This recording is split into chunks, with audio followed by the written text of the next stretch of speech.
प्यारे बच्चों, आज हम क्लास 7th के सामाजिक विज्ञान भूगोल विषय के कार्यपत्रक 20 का अध्ययन करेंगे। प्यारे बच्चों, आज का हमारा टॉपिक है वायु। आइए देखते हैं और समझते हैं। जब जल पृथ्वी एवं विभिन्न जलाशयों में वाष्पित होता है तो यह जल वाष्प बन जाता है। वायु में किसी भी समय जल वाष्प की मात्रा को आर्द्रता कहते हैं। जब वायु में जल वाष्प की मात्रा अत्यधिक होती है तो उसे हम आर्द्र दिन कहते हैं। जैसे जैसे वायु गर्म होती जाती है, इसकी जल वाष्प धारण करने की क्षमता बढ़ती जाती है और इस प्रकार यह और अधिक आर्द्र हो जाती है।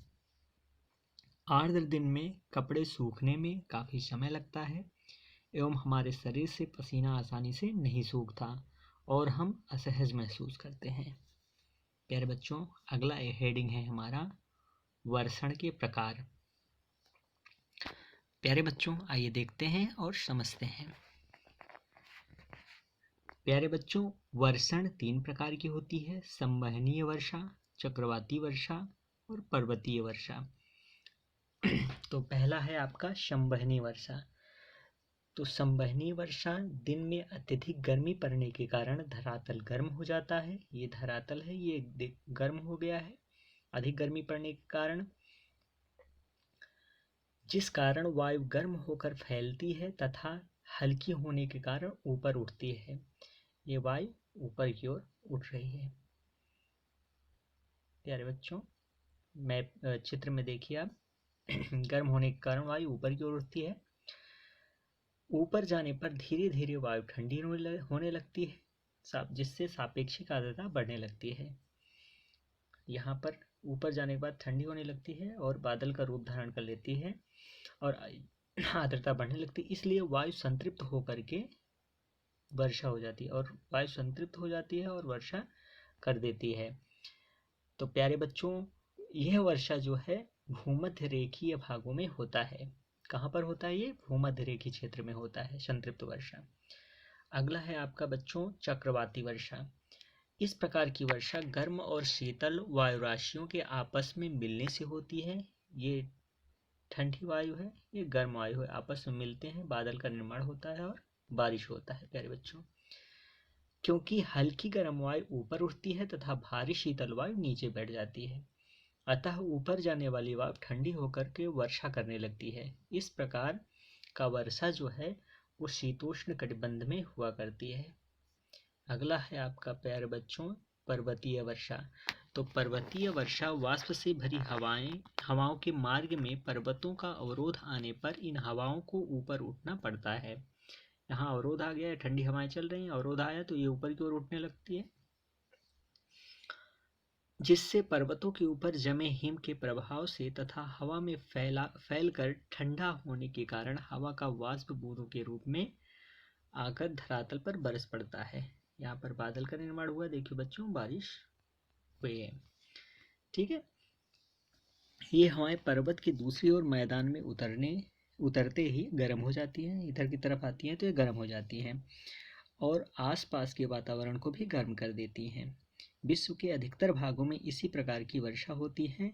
मानसूनी प्रदेशों भारत में भी इसी प्रकार की वर्षा होती है। कौन सी? पर्वतीय वर्षा। प्यारे बच्चों, वर्षा मापक, इससे वर्षा को मापते हैं। वर्षा मापक कहाँ पर? ये आपका वर्षा मापक है जिससे हम वर्षा मापते हैं।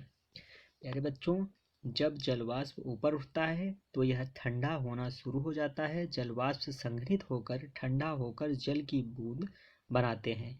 बादल इन्हीं जल बूंदों का ही एक समूह होता है। जब जल की ये बूंदें इतनी भारी हो जाती हैं कि वायु में तैर न सकें, तब ये वर्षण के रूप में नीचे आ जाती हैं।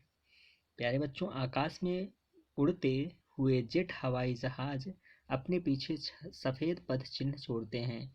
इसके इंजनों से निकली नमी संघनित हो जाती है। वायु के गतिमान न रहने की स्थिति में यह संघनित नमी कुछ देर तक पथ के रूप में दिखाई देती है। बच्चों, पृथ्वी पर जल के रूप में गिरने वाला वर्षण वर्षा कहलाता है। ज़्यादातर भौम जल वर्षा के जल से ही प्राप्त होता है। पौधे जल संरक्षण की मदद करते हैं। जब पहाड़ी पार्श्वों से पेड़ काटे जाते हैं तो वर्षा जल अनावृत पहाड़ों से नीचे बहता है। एवं निचले इलाकों में बाढ़ का कारण बनता है। प्यारे बच्चों, पौधों तथा जीव जंतु के जीवित रहने के लिए वर्षा बहुत महत्वपूर्ण है। इससे धरातल को ताज़ा जल प्रदान होता है। यदि वर्षा कम हो तो जल की कमी तथा सूखा हो जाता है। इसके विपरीत अगर वर्षा अधिक होती है तो बाढ़ आती है। प्यारे बच्चों, क्या आप जानते हैं कि वर्षण के दूसरे रूप हिम, सहिम, वृष्टि तथा ओला है। प्यारे बच्चों, इस प्रकार से आज हम क्लास 7 के कार्यपत्रक 20 का अध्ययन किए। आइए अब कुछ प्रश्न दिए गए हैं, इनके उत्तर करते हैं। प्यारे बच्चों, पहला प्रश्न है आपका, वर्षा के प्रकारों का वर्णन कीजिए। तो वर्षा के 3 प्रकार हैं बच्चों, संवहनीय वर्षा, पर्वतीय वर्षा और चक्रवाती वर्षा। दूसरा प्रश्न है, वर्षा के दिनों में गीले कपड़ों को सूखने में अधिक समय क्यों लगता है।